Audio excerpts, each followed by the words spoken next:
This UCSD TV program is a presentation of University of California Television for educational and non-commercial use only.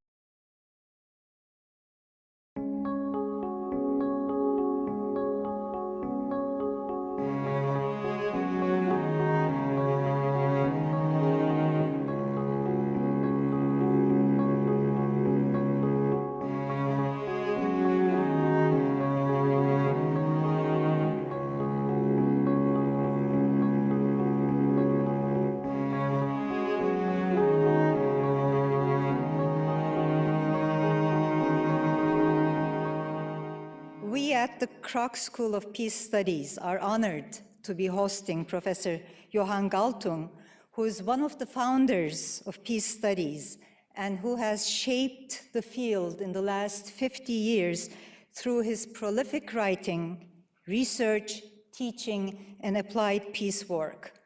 Dr. Galtung is an extraordinary teacher and peace practitioner whose impressive body of work draws inspiration from many sources, including Gandhian nonviolence, Eastern mysticism, medical sciences, Western Enlightenment, and the full range of social science disciplines. He is truly a transdisciplinary and global thinker who has influenced successive generations of students and peace professionals around the world. Dr. Galtung celebrated his 80th birthday a few months ago. His students and colleagues are publishing yet another volume to honor his contributions to the field of peace studies. I'm thrilled that our students had an opportunity to meet him in person this afternoon and to raise critical questions we have been studying throughout the semester. It is not often that students get a chance to meet and converse with pioneers in their field. Professor Galtung dates his early introduction to war and peace to the German invasion of his native Norway when he was only 12 and witnessed the arrest of his physician father.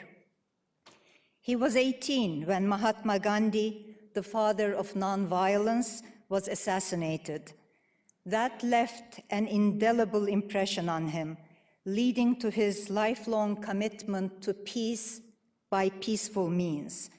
When the time came for his obligatory military service, he elected to do 18 months of social service. After 12 months, he requested that the remainder of his social service be spent in activities relevant to peace. Instead, he was sent to prison for 6 months of solitary confinement, where he was able to deepen his study of peace and nonviolence. The Cold War and the threat of nuclear war galvanized Dr. Galtung and other pioneers of peace studies to search for new ways of thinking about war, violence, and peace. At the time, peace research was considered a very radical and even a dangerous idea. Luckily, the end of the Cold War opened up a new and more promising era for peace research. And there is some good news coming out of that research. Armed conflicts declined steadily in the decade prior to 2003 as various wars came to an end and the number of battle-related deaths fell significantly. Using Dr. Galtung's incisive terminology, the post-Cold War era saw an extended period of negative peace, or the absence of overt, direct violence. Unfortunately, this does not mean that the world is a safer place and that the sources of war and violence have been eliminated. In fact, there is new evidence that the number of armed conflicts has increased by 25% from 2003 to 2008. Moreover, there are both new and persistent threats to peace, forcing all of us to think about how to achieve what Dr. Galtung calls positive peace by addressing the structural sources of violence. Dr. Galtung has been celebrated as a provocative thinker, a social innovator, a tireless international activist. We in Peace Studies are proud to call him our intellectual mentor for inspiring successive generations to bring the best of human knowledge, creativity, and energy to address the roots of violence through research, dialogue, and conflict transformation. Dr. Galtung. Ladies and gentlemen, Professor Chirgi, thank you so much for that lovely introduction. This is only to intimidate you. It's not for you to understand anything, but the basic thesis that I stand for is very simple. Wherever there is violence, there is an unresolved conflict. Unresolved conflict means that there is an incompatibility of goals, including means, that has not been resolved, has not been superseded, has not been transformed, has not been transcended. That conflict can be direct between actors who have conscious goals. It can be structural between parties that have their interests. In other words, if you don't like violence, solve the conflict. You may, of course, try to do something with a violent party, eliminating, taking him out, in one way or the other incapacitating him, and in all likelihood you have done nothing because the conflict is still there, unresolved. So how do we handle that? In row number 4 is about mediation. And the basic point, if I should say so, about the method I stand for, is not to get the parties together around the table. It is not to negotiate. It is not to arrive at a compromise. For light, simple conflicts, that's an acceptable approach.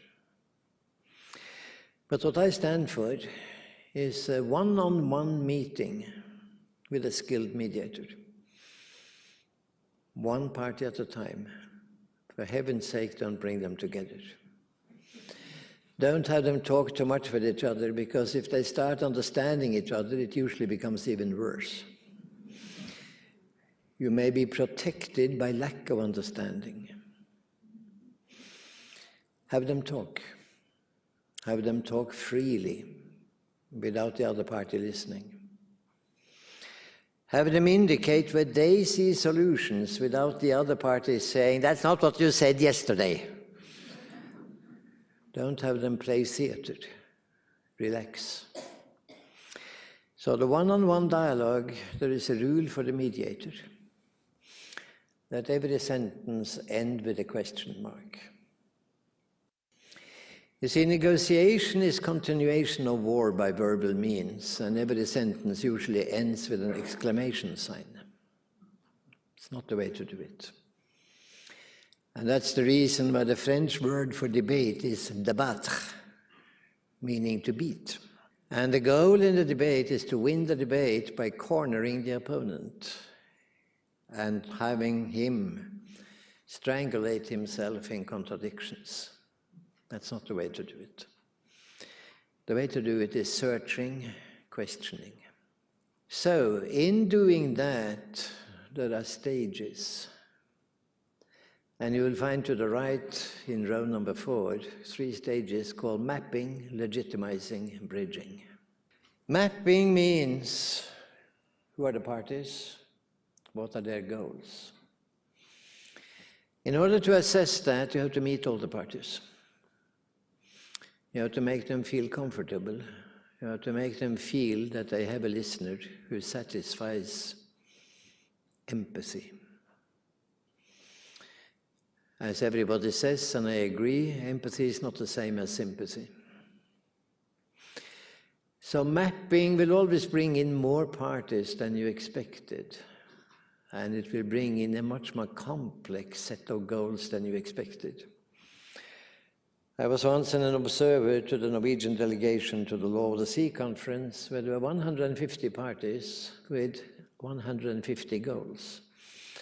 That's a matrix, 22,500 combinations. Try to keep that one in your head at the same time.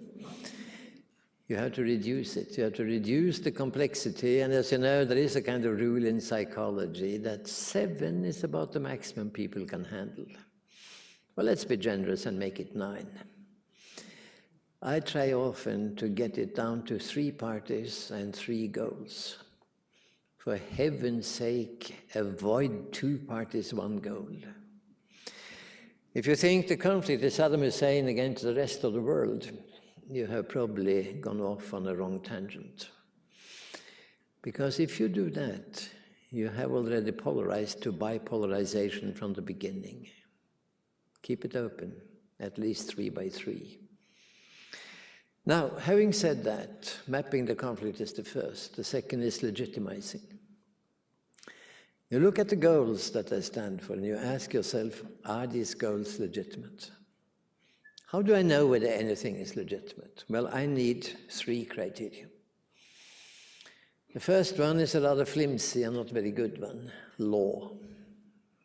The reason why it's not very good is that it's usually an expression of upper-class interests. And for that reason, very often unacceptable. But that's not always the case. It's usually status quo-oriented, and it is quite obvious that if you want to resolve a deep conflict, you have to change the status quo. The case of Guatemala was mentioned, and I agree with the underlying statement that nothing has been done to remove the causes.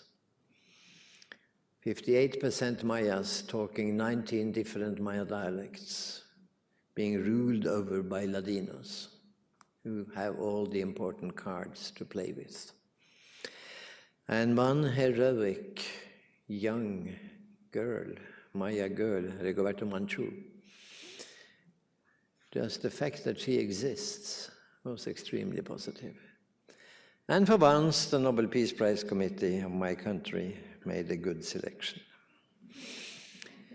The second criterion is human rights that we are celebrating tomorrow. They are a little bit more vague, they are not institutionalized, but they cover a broad field. Remember that the Universal Declaration of Human Rights is not international law. It's a declaration. International law came the 16th of December 1966 with the conventions. And the first one is civil political rights, and is to a large extent a repetition.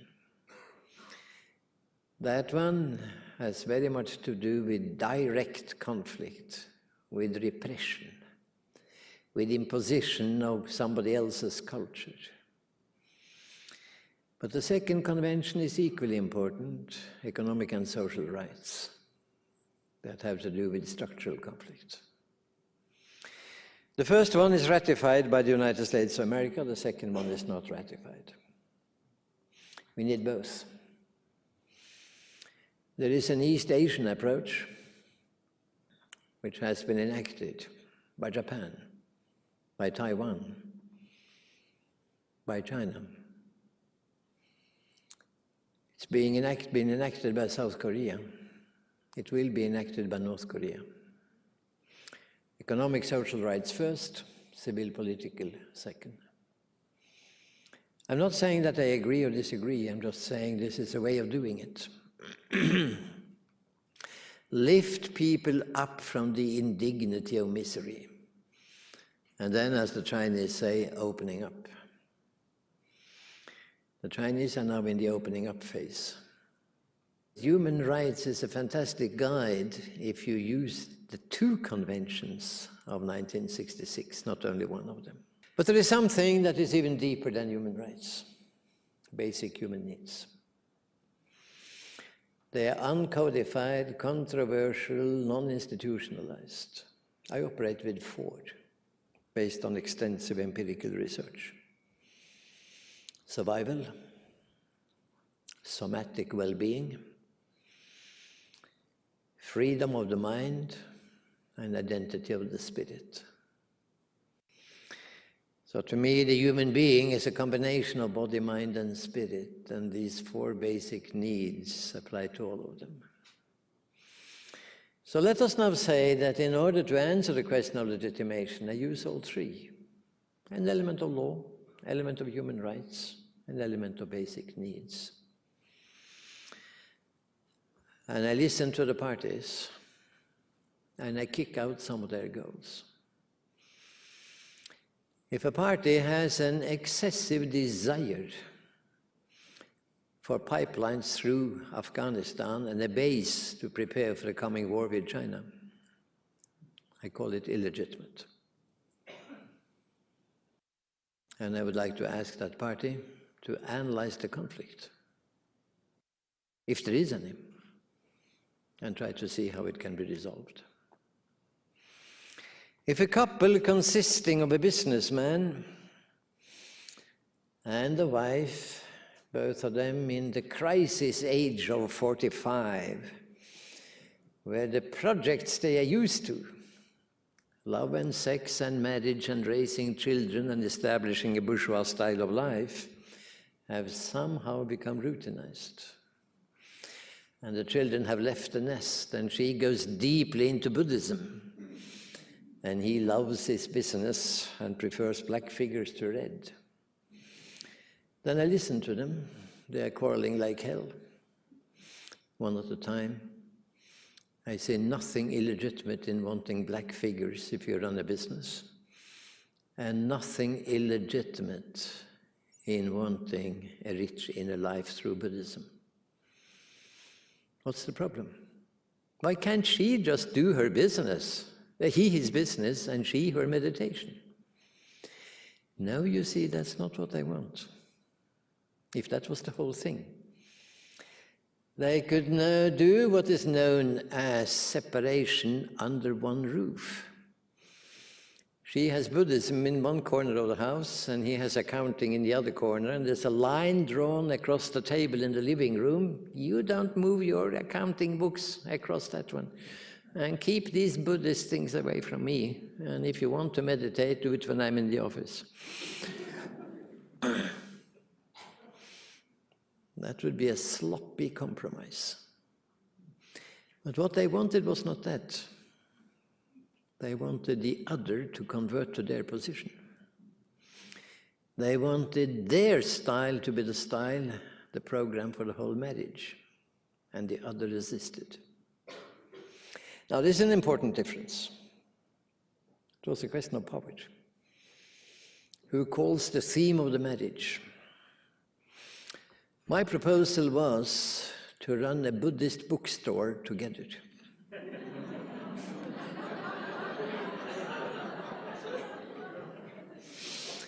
In the meantime, they had, of course, established some relationships left and right.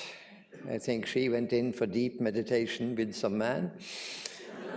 And he probably hired a tandem bicycle in the woods or something of the kind. If you are mediating, you get stories. And by and large, after having done this for more than 50 years, I sometimes feel, can't I come up with something new? Because I have heard most stories by now, I have a feeling. Anyhow, the Buddhist bookstore gave business to him, Buddhism to her. I advised them to put 50% capital into it each. And after 1 week, she got an intense interest in black and red figures. And he did something he had never thought he would do in his life. He read a Buddhist book. Now, you see what I'm doing. I try to understand the conflict. I try to design a project that is conflict sensitive, respecting the legitimate goals. He is in it. She is in it. And they reported to me that very quickly the deep meditation somehow disappeared and the tandem bicycles westward, and they came together. And that made me think, what a lousy job I have done. What a lousy job. Why didn't I think more of her lover and his mistress? I could have brought them together, you know. Have I, defining myself as so competent, defined it as a two-party conflict instead of a four-party? Yes, I confess, I did. So, there are always more parties than meets the naked eye. Ecuador, Peru, fighting high up in the Andes. La zona injusticiable. There was a zone which after the war in 1941, where each country was supported by an American oil company, about oil deposits in the Amazonas, and Ecuador lost 1/3 of its territory. There was a zone where they were unable to draw the border, and the war lasted 54 years, killing enormous amounts of people. I was called in, and here I must say something. I have a tendency to be called in as a last resort. When things are absolutely hopeless, somebody says, there is this guy, what's his name again, Galtung or something like that. There's this guy, I heard about him. So sometimes I wish that somebody could ask me to come to somewhat simpler conflicts. Anyhow, the ex-president of Ecuador and I met in one room in Guatemala. And he said, Professor Galtung, you have lived much in Latin America, you talk Spanish, you know the history of our war. How do we draw the border? We've been fighting 4 wars. And I said, Your Excellency, if I may propose one thing, would it be possible, and you see here you talk in the subjunctive mode, could you possibly think in terms of maybe one day coming to the tentative conclusion that you could ask a question about not drawing a border at all, but administering the zone together? Question mark. This runs much better in Spanish than in English. English is a very bad mediation language. It is too, let us say, descriptive. The French say placatif, too declaratory.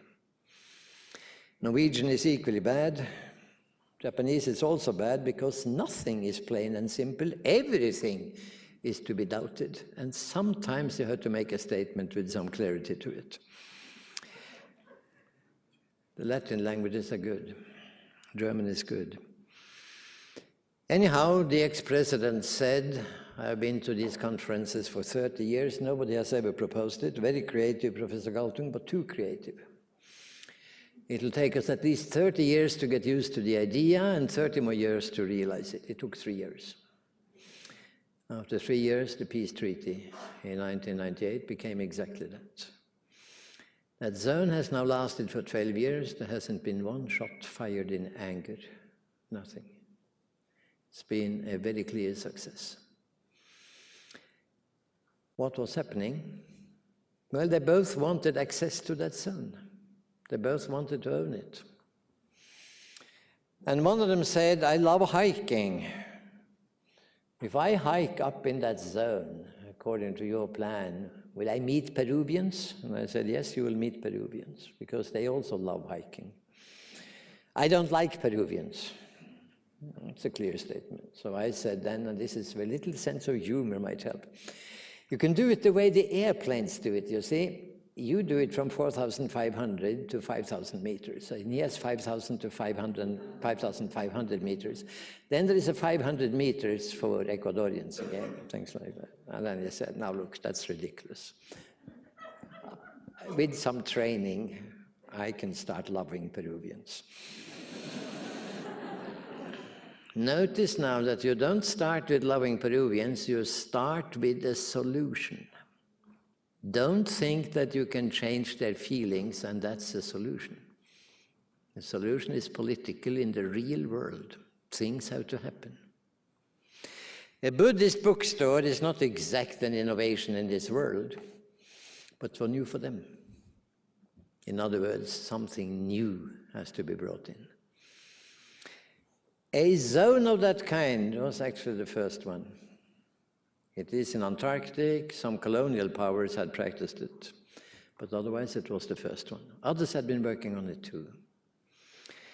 But I know that in 1998, when I was called in for a detailed discussion with the Admiral Staff and the General Staff of Ecuador, it was a mediator's delight, because I was grilled 8 hours about details. I knew this means we are in business. And when I didn't have an answer, you of course just honestly say, I don't know. But I think there is a method for exploring an answer. So what happens when one guy kills another guy in a binational zone? Which legal code applies? Interesting, and you can have lawyers going on for centuries discussing that one, and you can produce a whole library of books about it. So it's a good pastime for the legal profession. Or you can say you apply the law depending on who is the perpetrator of the act, and you apply his law. I mean, there are many answers to it, and these answers are interesting, because this is a globalizing world, and we will have many zones of that type. So, legitimacy. I came to the conclusion that Ecuador has a legitimate claim and Peru has a legitimate claim. Now, if both of them have a legitimate claim to the same thing, you have a problem, don't you? Well, they could own it together. Now, if 2 women have a legitimate claim to the same man, or 2 men to the same woman, we may have a problem, we may also have not. I'm not going to indicate any solution. Depends on your creativity. There is a French one called ménage à trois, which is one possibility. I'm not indicating anything, but I'm just saying that it starts your little mind moving. You need empathy, you need non-violence, you need creativity. Because you're now moving from legitimizing to bridging. And bridging means that you have legitimate goals on both sides, or 3 sides, or 4 sides. And your task is to construct that thing above them that would make them feel comfortable, the overarching one. So you have 3 stages: mapping, traditional social science. Legitimizing, you have to know some law, human rights, ethics, the thinking behind basic needs, the human body, the human mind, the human spirit. You have to know all of this, you have to be at home in it. Bridging is an entirely different thing. It's intuition, creativity. It's close to art. So where do you have that school where you learn social science, law, human rights, ethics, philosophy, and art at the same time? The John Kroc Institute, of course. It's the answer to it. Can you teach creativity? Yes, you can. You can. You can give lots of examples. You can have exercises in it. And I would strongly recommend it. We have an experience, we have a big project actually in Norway called Sabona. Sabona is a Zulu word which means I see you, I take you in. Not on, but in. And the greeting is Sabona, I take you in. You are part of me, I'm part of you, the Ubuntu spirit. Our experience is that kids from 8 to 12 learn this almost immediately. I don't like that guy, he's always troubling me. And the point is made that, well, why don't you find out why he is so troublesome? What does he want? Ask him. And if you don't like to talk with him, have somebody else ask him. And you may find that what he wants is actually not so unreasonable. And you can sit down and find a way in which you can gel, the things can come together. They understand this immediately and love it. And they say, how much more interesting then two equations of the first degree. 3x plus 4y equals 7, 2x minus 5y equals 0. Fascinating, of course, absolutely fascinating. But even more fascinating, Ecuador and Peru wanting the same territory. Bad boy is destroying our snowman. And you ask, find out why does it do it? Nobody invited me to be playing. Shall we give him a try? Shall we try once? You can say that's a simple thing. But the Norwegian Foreign Ministry, when they were trying to do something in Israel-Palestine, they invited left-wing Israel and right-wing Palestine. And left-wing Palestine and right-wing Israel were not invited to be playing. Maybe they destroyed the snowman. Maybe right-wing Israel killed the prime minister. And maybe left-wing Palestine started with suicide belts. It's exactly what they did. Aha, we are not invited. You will be hearing from us. Don't get into the, excuse me, to be plain, frank, American nonsense of calling them spoilers. It's simply because you have forgotten to ask them. They are problematic. And they may change your little scheme because they may bring in new perspectives. Get them in. Have us a line that we will never talk with Taliban, Hamas, Hezbollah, and you will reap the consequences. The consequences are now clear to everybody. So, if we now go on from there, I try to summarize. The method is one-on-one dialogue. Point 1, mapping. Point 2, legitimizing. Point 3, bridging, going on with the legitimate goals. For this you need, point 1, empathy. Point 2, non-violence. You don't critique the parties. You don't moralize. I know of very few cases where somebody has become good because he has been told he is bad. The approach is a different one that we call triple C. Be constructive, concrete, and creative. Try to show that there is a way out. Do not be afraid, don't be afraid of proposing things. If you are a good mediator, you will have hundreds of indicated solutions before the parties do. Don't assume that they know their own situation and know possibilities. Any mediator worth a grain of salt will have enough experience, partly self-made, partly from literature, to be a walking, ambulating laboratory of solutions. Don't be afraid of proposing, but don't command. Propose them with question mark in the subjunctive mode. Make them fascinating as points on the menu for discussion, dialogue. Having said that, let's move straight to Afghanistan. Make a little jump. It's my major concern, in and out, Washington, Afghanistan. Nothing easy. So the first thing you do is that you ask the Taliban, what do you want? As a matter of fact, I have a way of formulating that question, which moves quite well. It's a general formulation that I recommend. What does the Afghanistan look like where you would like to live? What does the Middle East look like where you would like to live? What does the marriage look like where you would like to be a party? What does the Andes Mountains high up look like that you would like to see? In other words, you contextualize the goal, and that contextualization is important. They'll tell you. I don't think I have, my 50 years experience, almost not met anybody who is not more than willing to talk. The point is not that I don't talk, because I talk too much.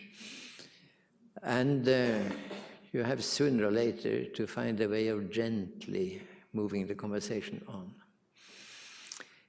The parties will, of course, start with saying how bad the other is. And you say, wait with that one.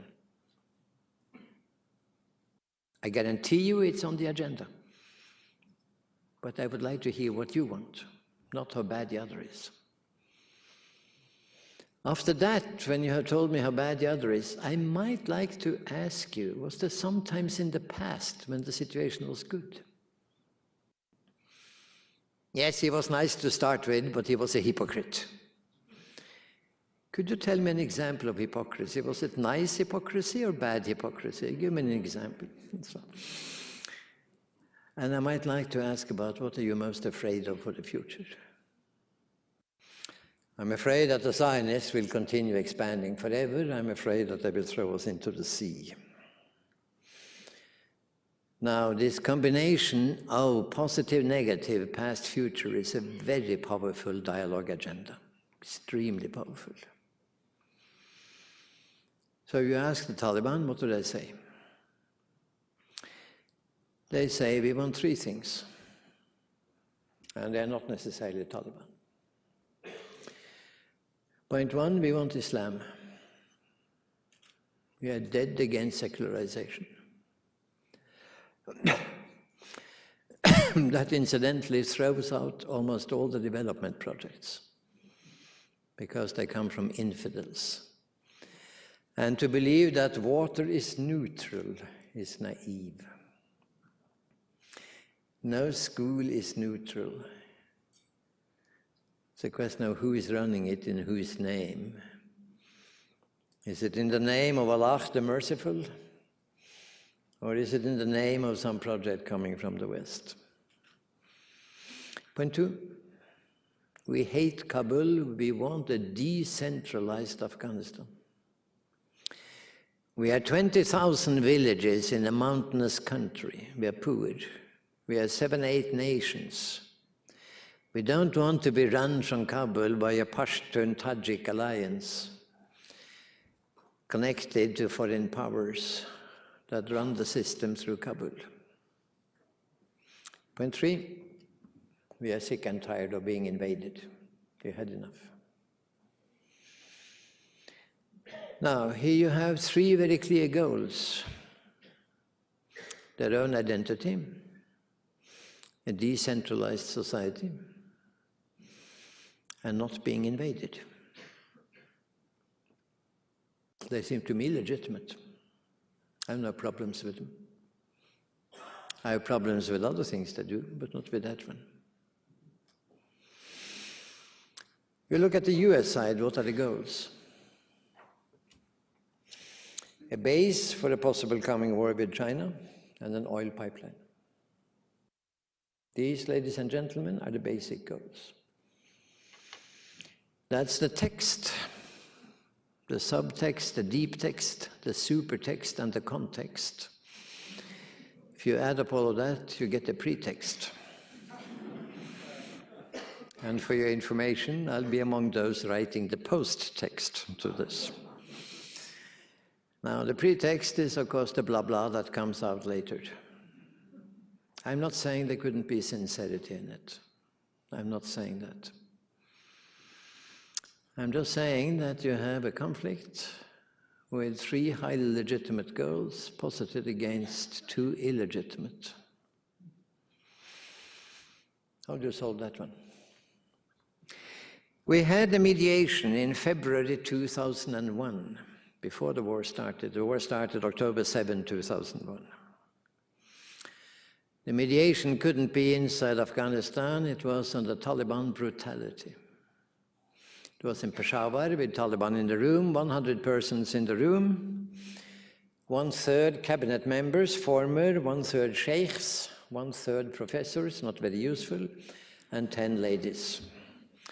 When I say that thing about my own group, my own class, it's because professors have a tendency to confuse books with reality. It's not quite the same thing. There is a difference. For instance, reality walks on 2 legs and talks. The libraries don't do that. So there is some difference. Having said that, Out of this 1 week mediation by a Canadian-Norwegian group of Transcend, the organization I founded together with Dietrich Fischer in 1993 and my wife, came 5 conclusions that I stand by today. And I'm trying to make them known to the actors and succeed in that. Number 1, a coalition government. A former prime minister said, the Taliban have to be in it. They are the moral nerve of our country. If you don't have Taliban, you'll get heroin and corruption. 100% Taliban is intolerable. 0% is a stupidity. So I said, how about 20? He said 18. I said, how about 19? He laughed, I laughed. I tried to bring in that you can be light with your wording. You can play on it. You can curl your lips in a genuine smile. You can laugh. You can laugh with your eyes and your body language, but be careful. Be careful. Point 2. Afghanistan as a loose federation with very much local autonomy. The country in the world most similar to Afghanistan is Switzerland. That's a country that should play a major mediation role.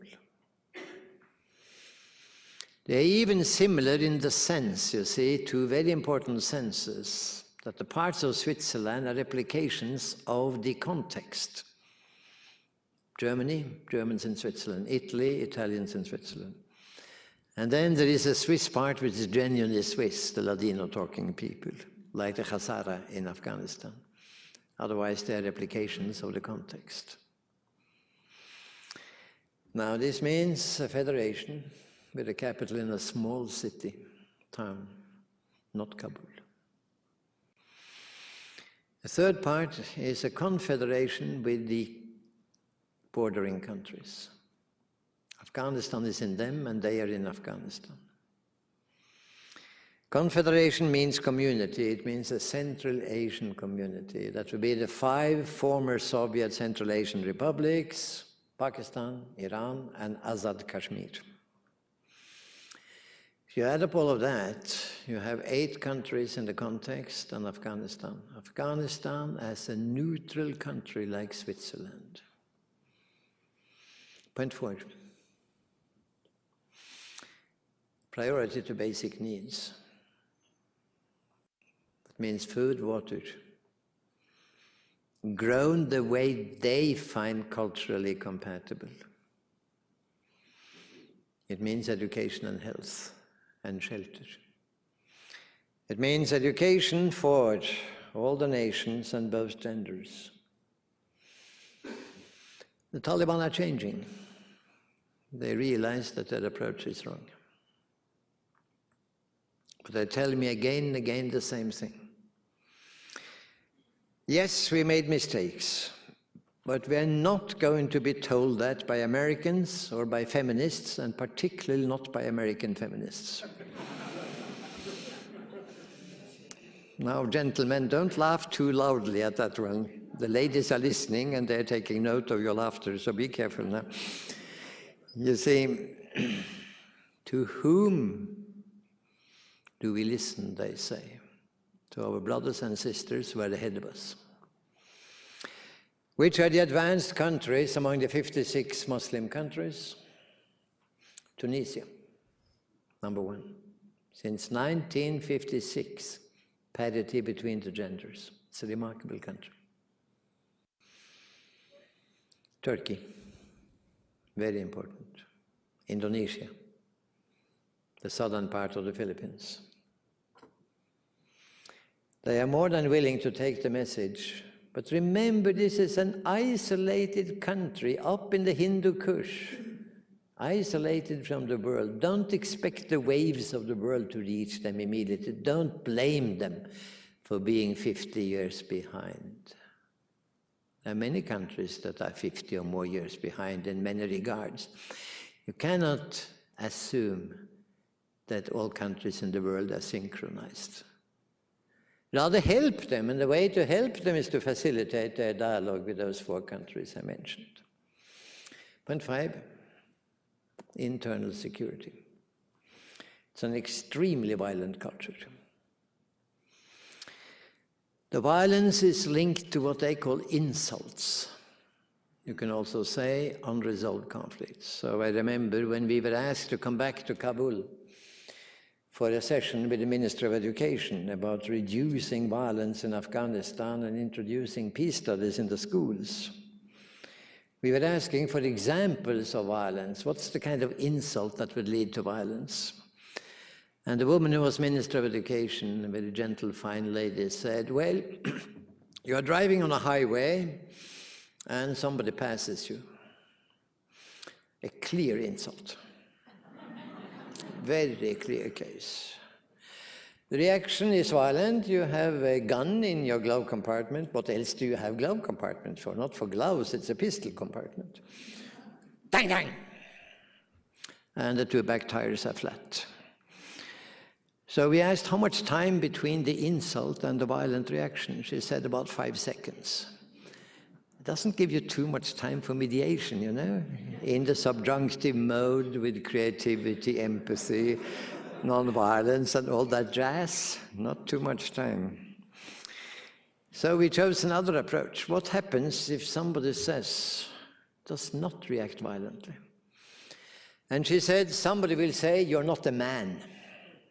And I remember I said, this one I have heard before. This one I know. That one we know. Even we Canadians and Norwegians have heard that one. Ladies and gentlemen, the Minister of Education, sit down at the 10 tables. Who can come up with the best answer when somebody says you're not a man? The Minister of Education said it's the first time in Afghan history this has been seen as a matter of social conversation. And I said, if you have only 5 seconds, the answer has to be very short. Well, the gold medal went to so what? Question mark. And the silver medal went to something that the Spanish-speaking in the audience will understand immediately. That's your problem, not my problem. Ese es su problema, no es mi problema. That's a little bit too long. It eats up too much of the 5 seconds. How successful this has been, I don't know. I'm just illustrating it's a violent country. How do you handle that? By peacekeeping. Who can keep the peace? Not USA, not UK, not NATO, not ISAF, infidels all, with more or less hidden agendas. The brothers and sisters from the Muslim world. More or less the same countries, incidentally. And they could combine it by telling about parity between genders. It's the kind of thing I'm peddling. The kind of thing. I remember sitting in the Sam Rayburn building next to the US Congress with very famous Congress people. It belongs to my game that I never tell names. They said, Johan, fascinating. We have not heard this. CIA has never told us what Taliban stands for. Never. But how can we bring this to the American voter? They're not interested in conflict solution, they're interested in one thing, winning. Are we winning or losing? You have to promise them victory, the V word. And I said, are you sure of that? Or could it be that you haven't found the pedagogy? Could it be that you engage with the American voter and do it differently? Could it be that you tell media to approach this in a different way? Let me stop that line of reasoning because I'm now coming to a rather important point, which is the following. What are the options for the US in this situation? Let me first say, I ask you to look at the map. which are the countries around Afghanistan thinking the kind of way that I have introduced you to? Well, they are on an axis from Turkey, Istanbul, Ankara, to Shanghai, Beijing, China. China and Turkey are major actors. So is Iran. So is half of Pakistan. Maybe the half many people don't like. So what now are the US options? Victory is out. I'll give you 2 reasons why it has been out all the time, maybe 3 reasons.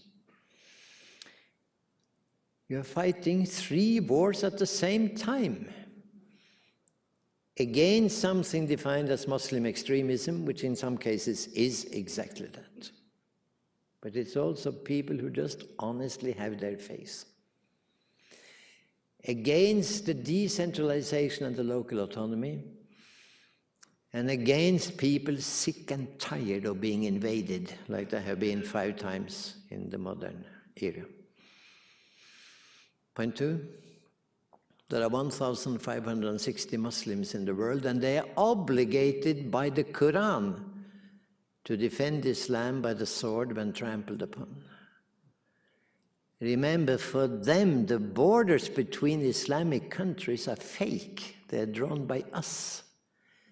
Reality is the Ummah, the community of the believers. When they flow into Afghanistan, they're not crossing a border. They're moving inside the Ummah. Point 3. There is nothing called capitulation in Islam to infidels. If you hope for some kind of rickety, some tent with some rickety camping equipment and a secretary and signed on the dotted line and things of that type, you are living in a world of fantasy. There may be some local capitulation. Islam will never capitulate to anything else than another Islamic country, like Iran ultimately did to Iraq. They will not capitulate to infidels. If you want a war for eternity, please go on.